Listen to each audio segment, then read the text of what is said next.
आणि आता बातम्या पाहूयात सविस्तर।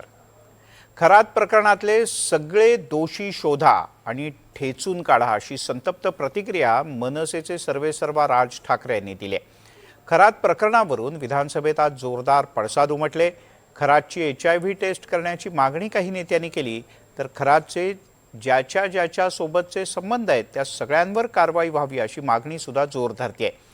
या सगळ्या प्रश्नांवर मुख्यमंत्र्यांनी उत्तर देताना खरातच्या अटकेची इनसाइड स्टोरी सांगितली। अशोक खरातची HIV टेस्ट करा। खरात बरोबर ज्यांचे फोटो त्या सगळ्यांवर कारवाई करा। सगळे दोषी शोधा आणि ठेचून काढा। अशोक खरात बद्दल नेत्यांच्या या मागण्या, खरातचे कारनामे आणि व्हिडिओ बाहेर आले आणि अनेकांच्या सभ्यतेचे बुरखे फाटले। खरातच्या सगळ्या पापांचा हिशोब लवकरात लवकर करा आणि खरातला कठोरात कठोर शिक्षा द्या, ही महाराष्ट्राची मागणी आहे। खरात प्रकरणी नेत्यांनी विधानसभेत जोरदार हल्लाबोलही केलाय।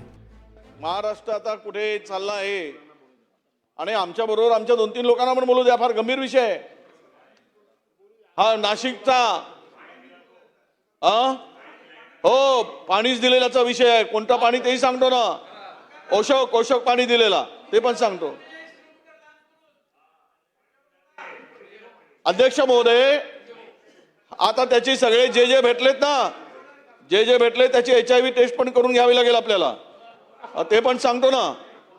जेवढे भेटलेत ना त्या बंधू बाबाला सगळ्याची HIV टेस्ट गव्हर्नमेंटनीच करून घेतली पाहिजे, नाही तर संसर्गजन्य रोग होईल, सगळेच मरतील। माझा तर तुम्हाला सवाल आहे, माझा सवाल आहे, महिला अध्यक्ष ज्या होत्या चाकणकरला त्यांना राजीनामा दिला, मग ज्यांचे फोटो आले त्यांनी राजीनामे द्यावेत ना। आम्ही जरा काय झालं की लोकांना गोमूत्र पाजायचं आणि आता त्या बुवाचं मूत्र प्यायला जाता तुम्ही, लाजा वाटत नाही या महाराष्ट्रामध्ये, पुरोगामी महाराष्ट्रामध्ये असे उद्योग करायला? भूत बाबा ज्या छत्रपतींचं नाव घेतात त्यांनी अमावस्या कधी बघितली नाही, त्यांनी पौर्णिमा कधी बघितली नाही, त्यांनी पितृपक्ष कधी बघितला नाही, त्यांनी कुडबुड्या ज्योतिषी कधी बघितला नाही, गंडे दोरे अंगठ्या खडे हे कधी बघितले नाहीत। हे उद्योग कशाला करायला हवेत तुम्हाला अध्यक्ष महोदय? काय आम्हाला लागता तुम्ही? अशोक खरात प्रकरणी मनसे अध्यक्ष राज ठाकरे हे देखील चांगलेच आक्रमक झाले आहेत। अशोक खरात प्रकरणातले सगळे दोषी शोधा आणि ठेचून काढा असं म्हणत राज ठाकरे यांनी संतप्त पोस्ट केली आहे। अशोक खरात प्रकरणातले हिडीस तपशील वाचून शब्दशः गरगरल्यासारखं झालं। महाराष्ट्रात जेव्हा अशोक खरात सारखा नीच माणूस राजकारण्यांच्या आशीर्वादानं धुमाकूळ घालतो, तेव्हा खरंच कुठे नेऊन ठेवलाय महाराष्ट्र असा प्रश्न पडतो।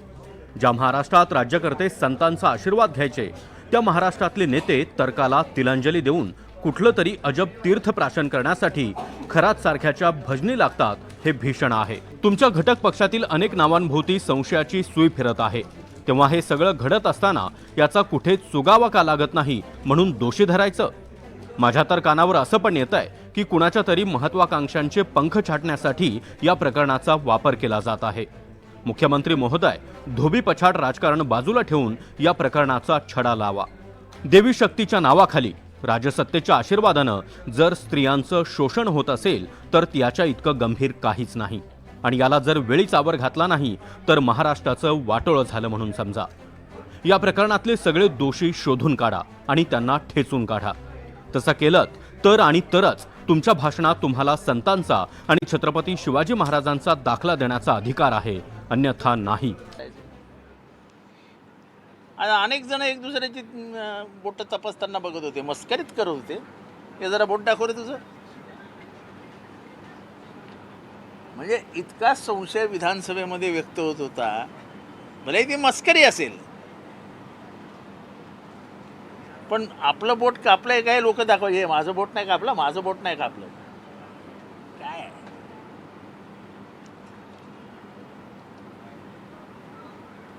कुठे गेला तुमचा तो तुकारामाचा महाराष्ट्र? आणि नाशिक सारख्या पुण्यनगरीत हे घडतंय। खरातला पकडण्यासाठी आधीच तयारी करण्यात आली होती। खरात विरोधात जबाब द्यायला आणखी काही महिला समोर येतील अशी माहिती मुख्यमंत्र्यांनी विधानसभेत दिली आहे। या प्रकरणी मुख्यमंत्री मंगळवारी सविस्तर माहिती देणार आहेत। हा महिलांच्या डिग्निटीचा प्रश्न आहे।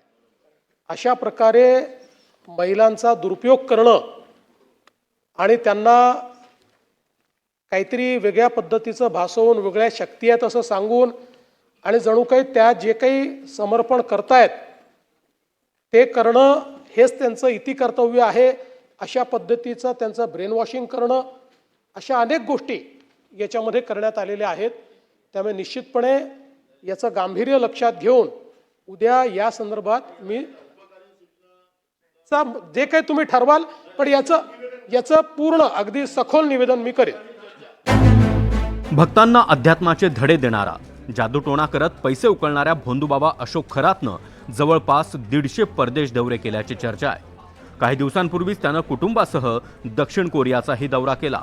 त्यावेळचे अशोक खरातचे फोटो सोशल मीडियावर व्हायरल झाले आहेत. 150 देश फिरून भोंदू अशोक खरात आता तुरुंगात आहे आणि आता पोलिसच त्याला तुरुंगातच उरलेलं विश्व दाखवणार आहेत. Bureau report, NDTV Marathi, Mumbai.